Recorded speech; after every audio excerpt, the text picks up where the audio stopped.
বালুরঘাটের আত্রাই নদীর ধারে এত সুন্দর একটি পার্ক। হ্যাঁ বন্ধুরা, আজকে আমরা এসেছি মহারাজা বোস পার্কটিতে, যেটি রয়েছে ঠিক আত্রাই নদীর পাশে কংগ্রেসপাড়া ঘাটে।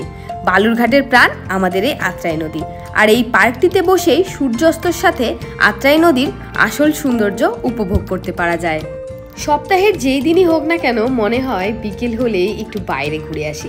শহরের মধ্যে কাছে পিঠে কোথাও অল্প খরচের মধ্যে আজকাল জায়গার বেশ অভাব, আর সেই দিকটি লক্ষ্য রেখে আমাদের মিউনিসিপ্যালিটি কর্তৃক গঠিত এই পার্কটিতে পেয়ে যাচ্ছি আমরা সেই মনোরম পরিবেশ। পার্কের অন্যতম আকর্ষণই হলো খেলার মাঠ, আর বাচ্চারা যখন পার্কে যায় তখন তারা অনেক কিছু শেখে। তারা প্রকৃতি, পার্ক এবং বাগানের বিভিন্ন গাছপালা সম্পর্কেও শিখে। বাচ্চারা বাইরে খেলার সময় নতুন জিনিসেরও চেষ্টা করে। খেলাধুলো, আড্ডা ও ছোটদের সাথে সময় কাটিয়ে আমাদেরও বেশ মজার মধ্যে দিয়ে সময়টা পেরিয়ে গেল। সবাইকে এখানেই টাটা, দেখা হচ্ছে পরের ভিডিওতে।